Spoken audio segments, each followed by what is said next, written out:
우리 사랑하는 성도님 같이 이렇게 감사 주의를 예배로 드리게 됨을 주님 앞에 축원드리고 우리 성도님들을 또 주의 은총 가운데 축복을 드리게 됩니다. 오늘 본문에서 다윗의 감사가 다윗의 감사만이 아니고 나의 감사, 우리 모두의 감사가 되기를 축복합니다.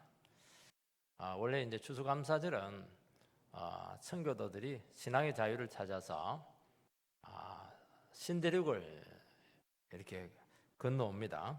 거기서 이제 도착을 했는데 그의 겨울이 그렇게 추웠다고 그래요.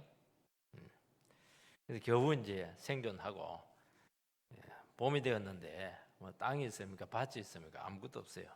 그래도 막 믿음의 씨를 뿌린 겁니다. 너무 척박한 땅이었고 농사를 지을 수 있는 연장이 있습니까? 아무것도 없는 거예요. 그런데도 불구하고 믿음으로 씨를 뿌리게 되었습니다. 결과가 너무 아름다웠던 거예요. 그래서 그 참 첫 농작물을 하나님께 감사의 예물로 바치게 되면서 아마 그들이 굉장히 은혜를 받았던 것으로 생각이 되고, 야, 우리가 그동안 고생했는데 하나님께서 우리를 이것까지 인도하셨구나. 이겨내자. 앞으로 더 믿음으로 나가자. 그런 의미에서 사실 시작이 된 겁니다. 우리나라는 아마 1904년도부터 시작이 됐는데요. 그러니까 우리가 오늘 드리는 이 예배는 뭐냐? 우리 1년 동안 얼마나 삶이 척박했습니까? 정말 믿음으로 사는 것이 힘들었어요.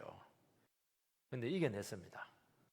그리고 눈에 보이든지 보이지 않든지 너무나 많은 열매가 우리에게 있게 되었던 것이고, 이것은 굉장히 우리에게 소중한 경험이라는 겁니다. 이것을 하나님께 감사를 해야 된다는 것입니다. 그러면 미래에 대한 소망이 생기는 겁니다. 그렇구나. 앞으로도 우리에게 어떤 난관이 있을지는 모르겠지만 믿음의 씨를 뿌리면 얼마든지 미래를 개척해 나갈 수 있겠구나 하는 그 믿음의 표현이 오늘 이 감사절의 영적인 의미라고 말씀을 하고 있는 것입니다. 이런 의미에서 보면은 이 크리스찬의 이 감사는 저절로 오는 것이 아닙니다. 처절한 현실 속에서 끝까지 포기하지 않고 주님 한 번 바라보고 믿음으로 살아가게 될 때 그때 오는 겁니다. 결과는 주님의 손에 달려 있습니다. 좋을 수도 있고 또 어떤 경우에는 아직 결과가 안 나타날 수도 있기도 하고, 어떤 경우에는 생각지도 못한 결과가 내가 생각과 다르게 나타날 수도 있지만은 여기까지 주님과 함께 왔다는 것 자체가 위대한 승리라는 것을 말씀하고 있는 것입니다. 사랑하는 성도님 여러분, 올 한 해 참 많이 힘들었죠. 매년 힘든 것 같아요. 내년은 좋아질 것 같습니까?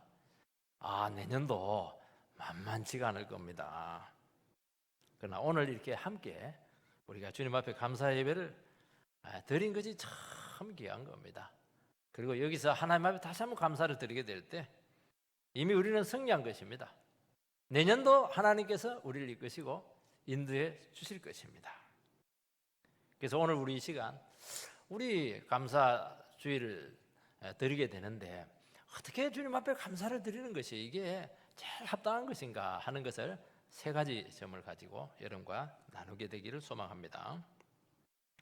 첫 번째는 오직 하나님께만 영광이 되는 삶이 되게 해야 된다 하는 것입니다. 10절 말씀을 읽어보면 다윗이 온 회중 앞에서 여호와를 송축하여 이르되 우리 조상 이스라엘의 하나님 여호와여 주는 영원부터 영원까지 송축 받으시옵소서. 이 29장의 그 배경을 좀 여러분들께서 좀 알 필요가 있습니다. 다윗이 이제 말년이 되었습니다. 그래서 그 마음속에 평생의 소원이 있었는데 성전을 짓고 싶은 겁니다. 근데 기도하니까 하나님께서 거절을 하시고 너는 피를 많이 흘려서 성전의 이미지와 다르기 때문에 안 된다. 그래서 평화의 왕인 너의 아들 솔로몬으로 하여금 성전을 짓게 해라. 그래서 거절을 당한 겁니다. 여러분 평생의 비전을 가지고 품고 있었는데 평생 이 꿈이 이루어져야 되는데 이게 딱 거절이 됐을 때 기분이 결코 좋지 않을 겁니다. 그러면 어떻게 하겠습니까? 알았습니다. 내가 못 짓다면 아들이 알아서 짓겠죠.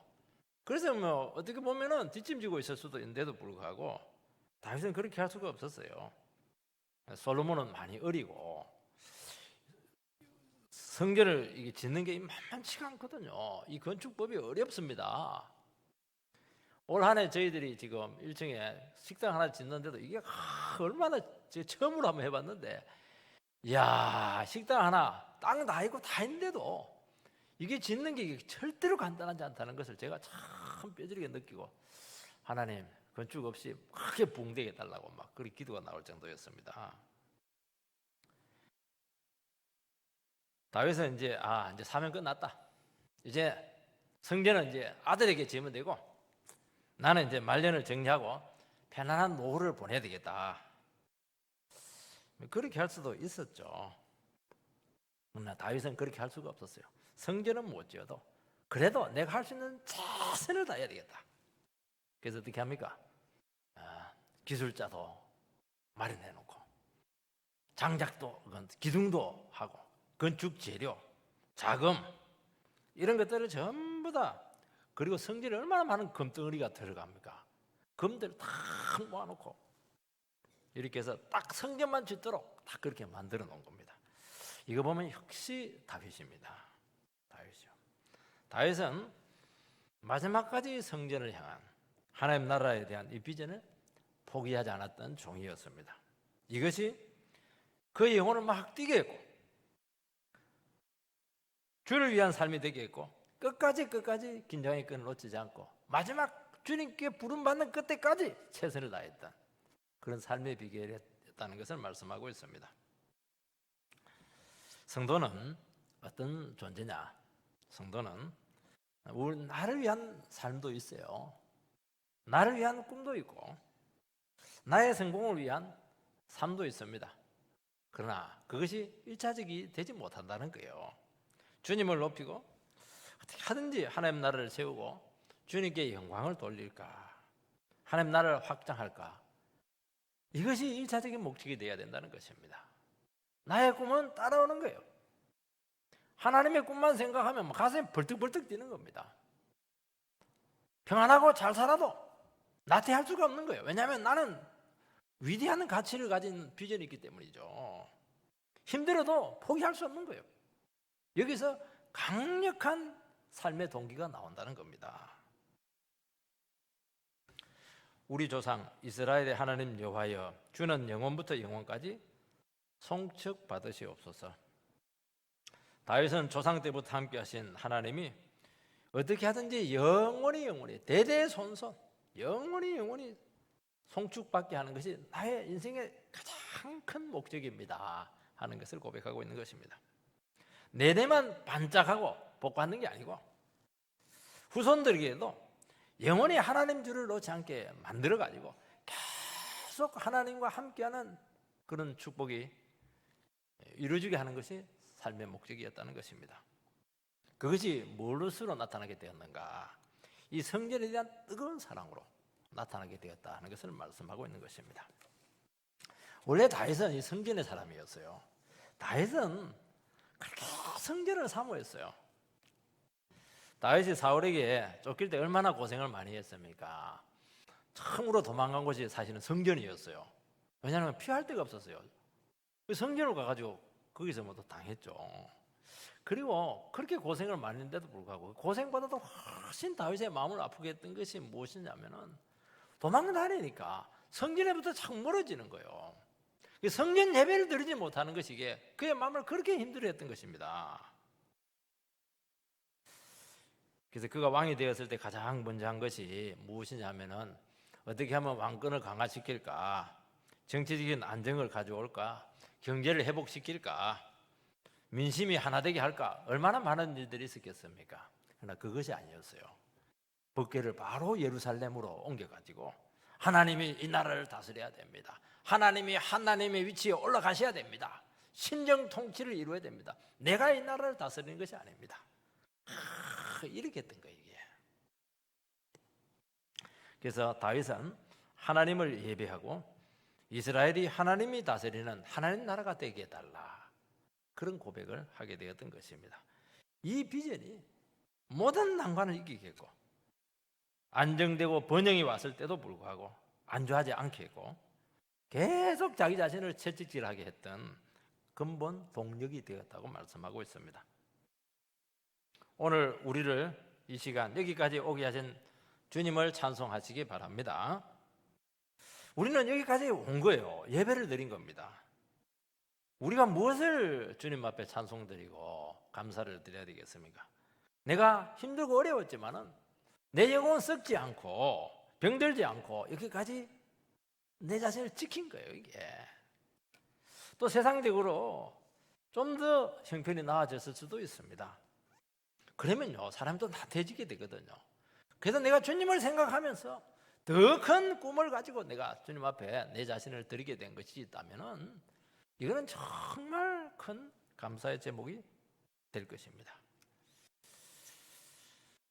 하나님께서는 현실이 아무리 어려웠지만은 끝까지 주님을 바라본 것들, 이런 것들을 우리로 하여금 그렇게 힘이 되게 하고 이것이 우리의 진짜 깊이 있는 감사를 주게 된다고 말씀하고 있습니다. 이것이 가능했던 비결은 딱 하나밖에 없어요. 하나님을 높이고 하나님 나라의 비전을 내 마음속에 품었던 겁니다.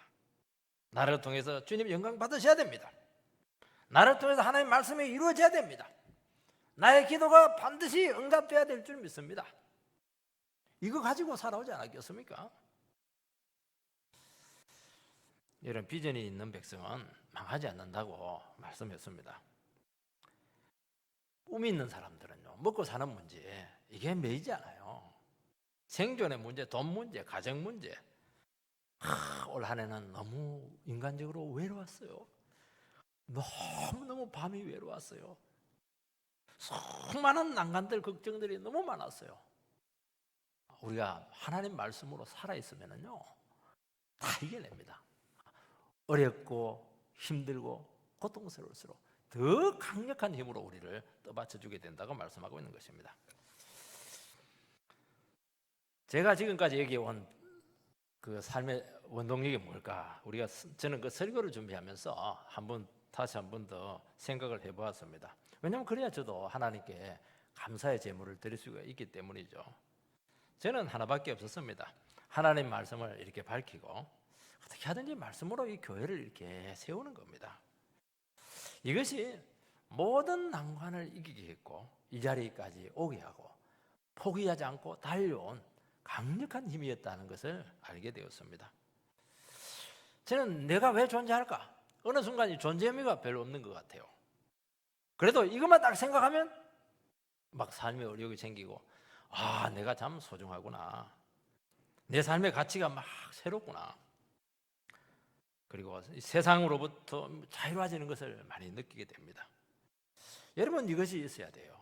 여러분의 삶을 끌고 가는 목적이 무엇이고 동력이 무엇이냐 하는 것을 말씀하고 있습니다. 이것이 안 되면요, 세상 것이면 반드시 썩어지게 될 겁니다.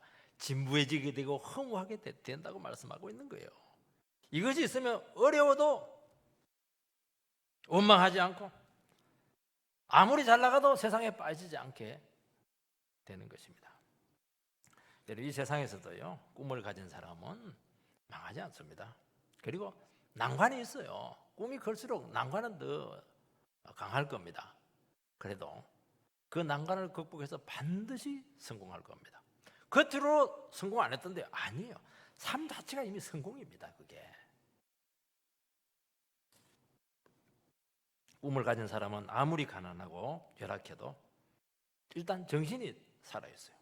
그리고 끝까지 포기하지 않습니다. 여러분, 우리가 인생을 살아보면 알겠지만은 여러분의 노력만으로 되던가요? 여러분, 정말 눈물겹도록 노력하는 사람들 너무 많아요. 여러분, 재능을 가지고 있을 텐데 재능으로 과연 인생의 한계를 극복할 수 있었던가요? 유리하죠. 재능이, 탤런트가 있으면 훨씬 유리하죠. 여러분, 세상은 성실하고 재능 많고 끼가 철철 넘치는 사람들 너무너무 많아요. 머리 잘 돌아가는 사람만 천재들 막 굉장해요. 그러나 이것이 인생을 가치 있게 하고 성공적으로 이끌지 않는다는 것입니다. 원하는 것을 이룰 수 있어요. 이루었다고 해서 근본적으로 크게 변한 것이 없습니다. 질적으로 전혀 나아졌다고 보장할 수가 없다는 것이죠.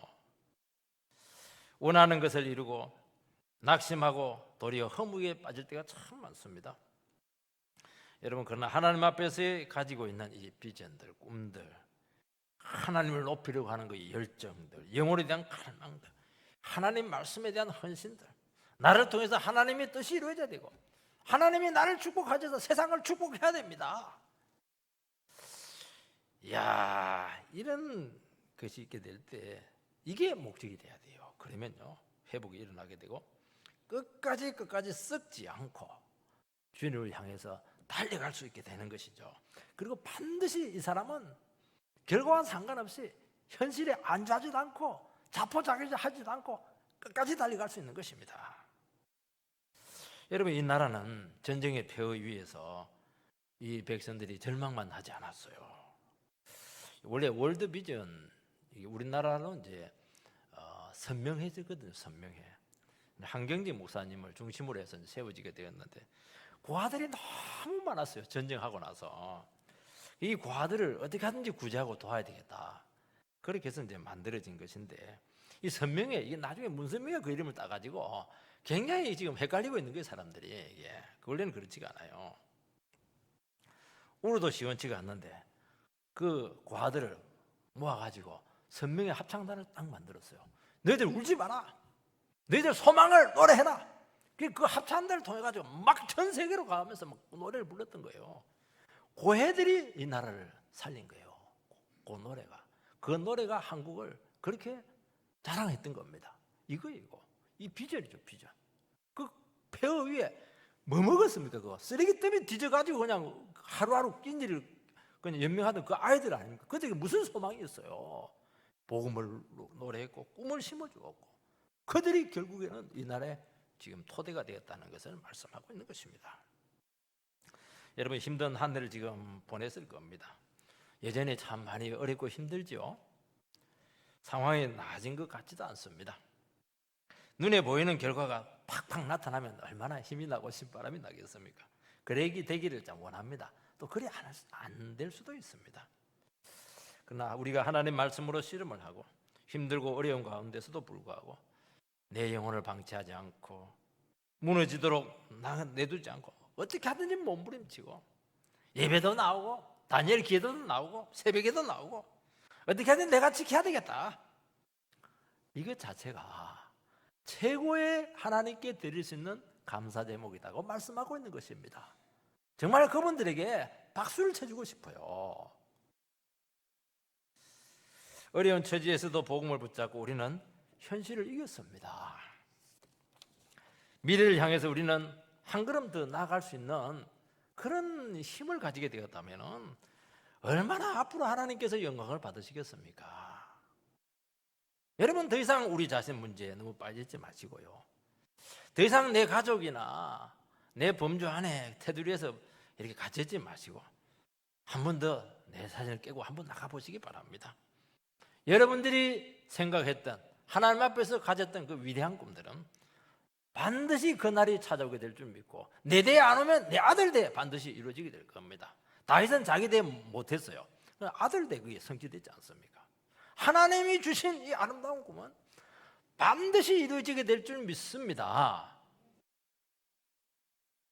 두 번째는 위대하신 하나님을 경험하고 믿음으로 일어선 것에 대해서 하나님을 찬송하고 있습니다.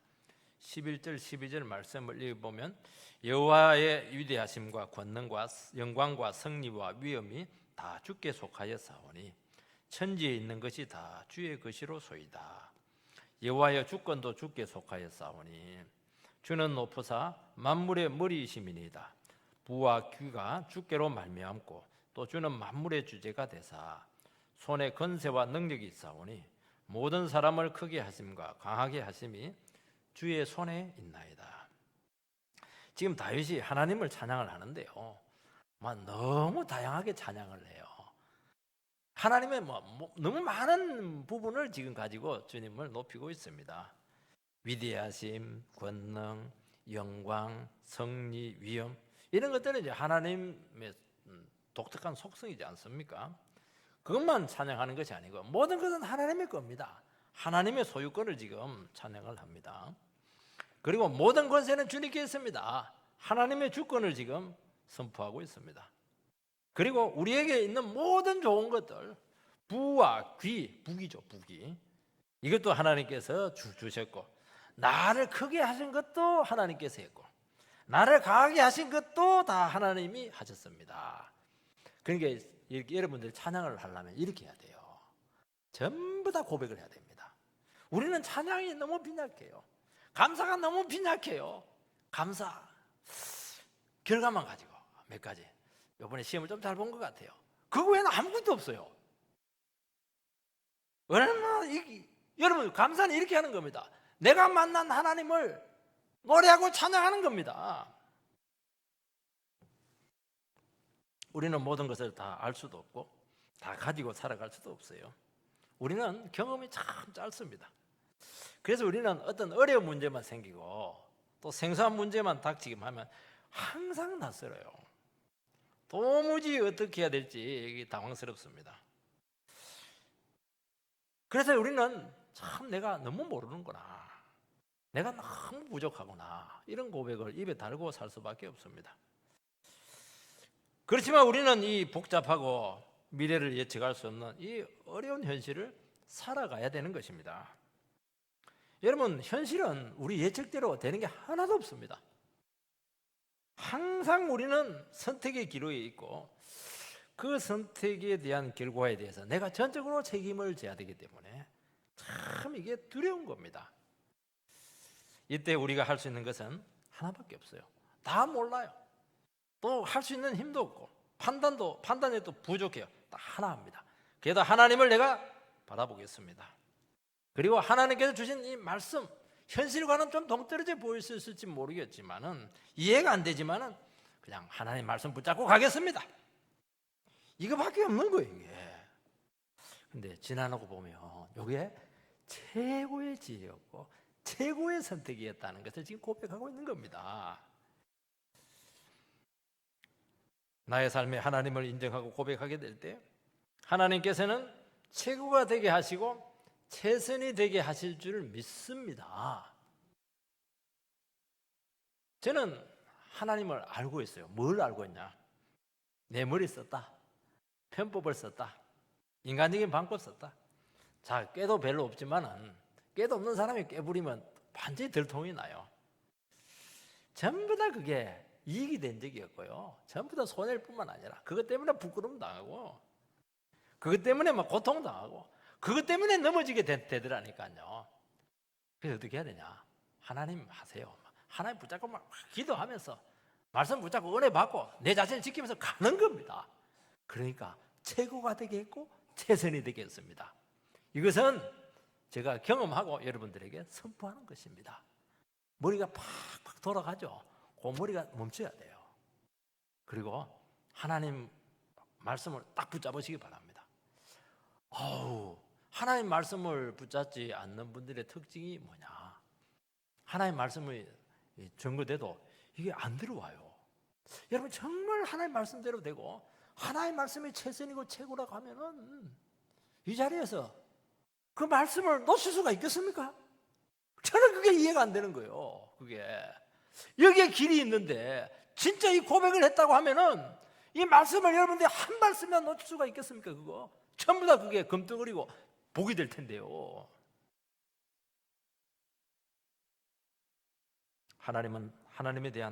다윗은 하나님에 대한 이 고백이 넘치고 있습니다. 자기 자신의 몸부림치면서 경험했던 그 하나님이죠. 여러분, 하나님을 아는 것이 힘이 된다는 겁니다. 하나님의 것이 나의 것이 되기 때문인 것입니다.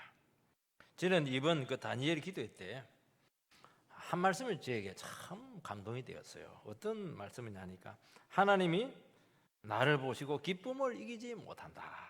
그 말씀이 은혜가 되었습니다. 평범한 말씀인데 새롭게 다가왔어요. 그 말씀을 이제 묵상을 하게 되었습니다. 나의 행동이나 나의 태도나 내가 한 행동의 결과가 어떻게 나왔든 나의 상태와 상관없이 하나님은 나의 존재 자체를 너무 좋아한다 하는 것을 알게 되었습니다. 하나님은 우리를 얼마든지 변화시킬 수가 있고 얼마든지 아름답게 만드실 수가 있기 때문에 그렇다는 것이죠. 내가 많이 망가져 있더라도 하나님 최고로 아름답게 만들 수 있는 그런 능력이 계신 분이기 때문에 나의 상태와 상관없이 좋아한다는 겁니다. 내가 잘해야 되고 내가 하나님 말씀에 100% 항상 순종해야 되고 완벽해야 되고 흠도 티도 없고 그러면 정말 부담스러운 하나님이 될 것입니다. 내가 어떤 모습이 있든지 신앙 수준이 어떻든지 심지어 내가 하나님 말씀에 대해서 또 하나님에 대해서 거부하는 몸짓을 보일지라도 하나님 상관없이 좋아한다는 거예요. 좋아 죽겠다는 거예요. 하나님이 좋아 죽으면 나는 좋아질 수밖에 없는 거예요. 여러분 참 그거 보면서 야 하나님은 참 대단하시다. 우리는 막 태도 보고 막 사랑하는 놈 싫어하는 자식도 그렇거든요. 근데 하나님은 안 그래요. 도리어 더 미운 놈, 더 말 안 듣는 녀석, 탕자 같은 놈 이런 놈들 막 더 사랑해주고 이렇게 한다니까 야 하나님은 역시 다르구나 하는 것을 제가 다시 한 번 더 발견하고 고백을 하게 되었습니다.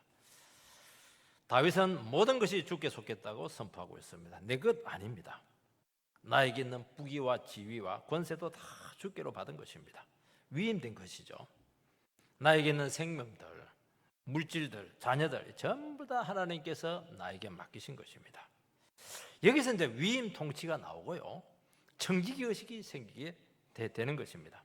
그게 다윗은 절대로 자기 백성들을 자기 마음대로 다스리지 않았어요. 그리고 하나님께서 그렇게 복을 많이 주었지만은 이게 내 것이라고 생각하지 않았어요. 그래서 내 마음대로 쓰지 않았던 거예요.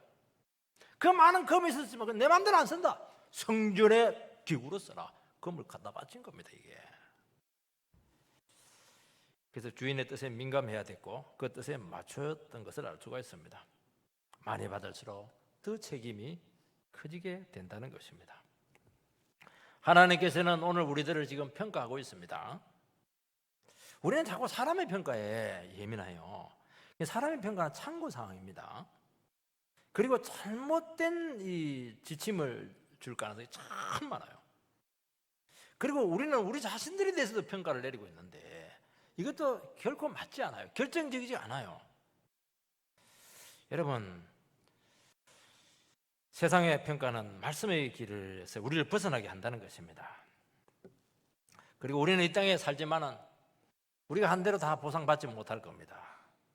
또 희생할 때가 많고 참 억울한 일을 당할 때가 많은 것입니다. 왜냐하니까 우리는 우리 것을 우리 스스로 챙기는 사람들이 아니기 때문이거든요. 그렇지만은 하나님이 계시기 때문에 하나님께서 우리의 삶을 일일이 평가하고 있다고 말씀하고 있는 것입니다. 여러분, 믿음으로 살아가는 성도들에게 있어서 하나님의 심판대는 두려운 곳이 아니고요, 정말 기다려지는 곳이고 축복의 장소라고 말씀하고 있습니다. 왜냐하면 나의 억울한 것들, 나의 믿음들, 나의 그 수고들, 사랑의 행위들 모든 것이 다 드러나서 인정을 받을 수 있기 때문이라고 말씀하고 있습니다. 사랑하는 성도 여러분, 믿음으로 산다고 참 고민한다고 고생 많았죠. 참 무시당하기도 하고 또 억울한 심정을 가지고 있죠. 대개 이런 일을 당하면 그냥 우리는 일반적으로는 될 대로 되라 이렇게 하는데요, 하나님을 아는 사람들은 반대로 합니다. 갑자기 더 경건해져요. 이야, 내가 이렇게 위태로울 때, 신앙이 왔다 갔다 할 때, 지금 세상으로 갈까 말까 이렇게 할 때 이때가 중요하구나. 이때 한 번 더 믿음으로 나가면 상이 몇 배로 지금 따블이 되는구나 하는 것을 아는 것이죠. 그래서 어떻게 하냐니까 다시 한 번 더 주님께 나가는 겁니다. 이거 상받는 길이죠. 왜냐하면 하나님의 평가가 있거든요. 가산점이 있네, 가산점이. 인생은 내가 사는 대로 되는 게 아닙니다. 내 마음대로 살면 결과가 뭐냐? 망하는 거예요. 심판이에요. 여러분, 얘기했잖아요. 다니엘 기도에서 늘 하는 말이 무엇입니까? 내 삶이 내 뜻대로 안 되더라. 전부 다 브레이크가 걸리더라. 근데 그때는 죽을 것 같았는데 나중에 보니까 그게 축복의 문이었다. 그게 지금 우리가 지금 20일 동안 듣고 있는 거예요, 지금. 여러분, 내 삶에 브레이크가 걸릴 때 답답하지만은 감사하시기 바랍니다. 주님께서 친히 이끄실 것입니다. 내 생각대로 되지 않게 하신 하나님을 이 시간 찬양하시기 바랍니다. 내 뜻대로 된 것이 없다고 했는데 나중에 보니까 내 생각대로는 안 되더라도 하나님의 생각대로 다 돼 있는 거예요. 너무 놀랍게 사용되고 있다는 것입니다. 여러분, 내 생각대로 되면 좋을 것 같아요? 그거 가지고 주님 앞에 뭘 내놓겠어요? 하나님요, 내 생각대로 막 열심히 추구하다가 내난데 악하고 게으른 중아 바깥 어두운 데서 이를 갈며 있으라. 인정 못 받아요. 지옥 간다 소리까지는 하진 않겠습니다. 하나님은 절대 주권자가 되실 줄 믿습니다. 부하게도 하시고 가난하게도 하시고 주시기도 하시고 가져가시기도 하시고 높이시기도 하시고 낮추시기도 하신다는 것입니다. 여러분, 올 한 해 너무 귀한 거 가져갔습니까? 이때 주님의 주권을 인정하는 것이 절대 쉽지 않을 것입니다. 주님의 섭리에 맡기시라고 말씀하고 있습니다. 모든 상황에서 하나님을 인정하시기 바랍니다. 다윗은 2번 사울을 죽일 수 있는 그런 기회가 있었고 정당성이 확보되었지만은 선포했어요. 왕을 세우고 폐위하시는 것은 내 손에 달려 있는 것이 아니고 하나님께 있습니다. 그 고백하는 바람에 고생을 엄청나게 했어요. 근데 이게 하나님의 뜻이었습니다. 하나님의 능력으로 이스라엘 백성이, 이스라엘 왕이 되게 했는 건데, 이스라엘 백성들이 궁금한 게 그거예요. 어떻게 다윗이 사울을 살려주었을까? 그 문제 많고 자기를 죽이려고 했던 원수였지만 그래도 왕으로 인정했다는 겁니다. 다윗이 나중에 왕이 되었을 때 어느 누구도 그의 권위에 대해서 부정할 수가 없었어요. 만약에 다윗이 딱 건드렸으면요, 반드시 반대파가 생기게 되었을 것이고 그 왕권은 오래 가지 못하는 거예요. 하나님이 하셔야 된다는 게 아닐까요? 하나님. 여러분, 우리에게 복되고 아름다운 것은 다 주님께로부터 온다는 것입니다. 여러분, 우리 계산적으로 보면 한 달 못 살아가요. 월급 갖고 못 살아가요. 근데 놀랍게 지내놓고 보면 살아가요. 나중에 가계부 쓰는데 나 가계부도 안 써요. 안 맞아. 계산적으로 안 맞아. 그런데 보니까 넘친 거예요, 이게. 누가 뭐 특별히 도와주는 것도 없어요. 참 신기해요, 하나님이 하시는 게. 여러분, 사업을 했는데 채산이 절대로 맞지 않아요. 월급 주고 나면 막 손가락 몇 달 못 가요. 근데 한 달 넘기는 겁니다. 지금까지 하고 있어요. 누가 하신 거예요, 그거? 주님이 하신 겁니다, 그거. 주님 바라보고 믿음으로 살았더니 자식의 길도 열리고 평안도 주시고 너무 아름답죠. 그래서 우리는 주님 앞에서 내려놓고 힘들어서 포기도 많이 하는데 주님은 상관없이 끌고 가십니다. 걱정 마세요. 상황이 어렵더라도 맡기시기 바랍니다. 우리가 참 믿고 주님을 의지하고 살아간다 하지만은 여러분, 사실 믿음이 좋아서 믿고 맡기는 겁니까? 솔직하게 우리 솔직해져야 됩니다. 지금 이 시간 믿는 것밖에 다른 방법이 없기 때문에 믿는 거예요, 이게. 우리가 돈이 많고 다른 데 안에 있으면 뭐 그쪽으로 가죠. 뭐 돈도 없고 뭐 길도 없고 도와주는 사람도 없고 이렇게 하니까 뭐 하나님밖에 없는 겁니다. 어쩔 수 없이 주님을 믿었는데 그것마다 전부 다 축복이 되게 한다는 겁니다. 하나님 너무 신기하세요. 여러분, 나의 삶이 믿음으로 살아갈 수밖에 없고 기도하지 않을 수 없는 처지 가운데 있다고 하면 그게 그렇게 감사한 거예요. 하나님이 막 복 가운데로 나를 한복판에 딱 집어넣은 거예요. 가세요. 지나고 보니까 주님 틀림없고 너무 선하시고 그 말씀이 맞다 고백을 하게 될 줄 믿습니다. 구체적인 감사가 나오죠. 14절 말씀을 보면요, 나와 내 백성이 무엇이기에 이처럼 즐거운 마음으로 들을 힘이 있었나이까. 모든 것이 주께로 말미암아 싸우니 우리가 주의 손에 받은 것으로 주께 드렸을 뿐이니이다. 나와 내 백성이 무엇이기에 이처럼 즐거운 마음으로 들을 힘이 있었나이까. 아무것도 없는데 여러분, 우리는 내 것 챙기기만 해도 바빠요. 부족해요. 그 드릴 때마다 막 고민하고 말이죠. 11조를 막 떼버릴까, 이번에는 제껴버릴까 하더라도 막 억지로 막 즐겁지가 않아요. 왜냐하면 잃어버린 것 같으니까요. 근데 보니까 내가 뭔데 주님만 너무 많이 주신 거예요 이게. 그래서 어떻게 하냐니까 비밀을 알아요. 하나님께 넘치게 드리면 부족한 것이 아니고 더 채우실 것을 알기 때문에 그냥 아까워할 것만큼 드리는 거예요 이게. 그래도 더 채워주세요. 너무 신기해 이게. 그래서 뭐라고 하냐니까 즐거운 마음으로 드릴 힘을 주신 하나님을 찬양합니다. 내만 찬양하나? 대답이 없네. 다시 한 번 더 복창을 해서 아멘으로 하다 마시기 바랍니다. 어떻게 하냐? 이처럼 즐거운 마음으로 드릴 힘을 주신 여호와를 찬양합니다. 진짜 그렇게 하셔야 되죠. 찬양해야 돼 이거. 참 드릴 수 있는 믿음 주신 거 얼마나 감사해요. 여러분 막상 드리려고 하는데요, 나 지금 드릴 게 없어요. 얼마나 힘들어요 그게.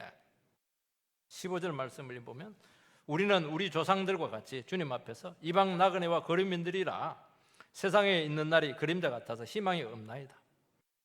다윗과 그 백성들은 원래 희망이 없는 백성들이었어요. 생존이 불가능했어요.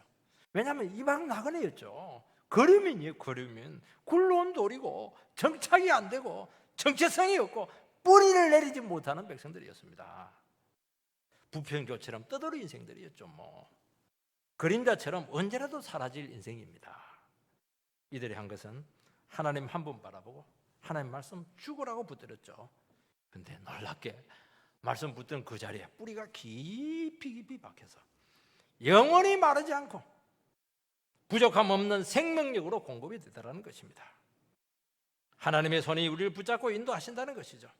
강력하고 흔들리지 않는 삶이 되었다는 것입니다.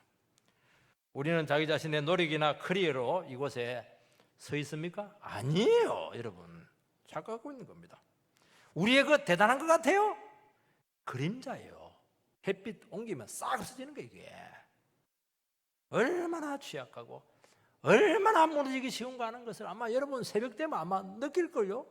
가슴이 팍 때릴 거예요. 이게 얼마나 불안정한지. 그러나 하나님은 살아계십니다. 생각지도 못한 인생이 되게 하실 줄 믿습니다. 상상하지 못한 자리에 있게 할 것입니다. 놀라운 사명을 감당하게 할 것입니다. 모든 것이 기적이 되게 할 줄 믿습니다. 여러분 이 자리에 있는 것이 누군가의 기도 때문이지 않습니까? 하나님의 은혜로밖에 여러분들이 설명이 되지 않지 않습니까?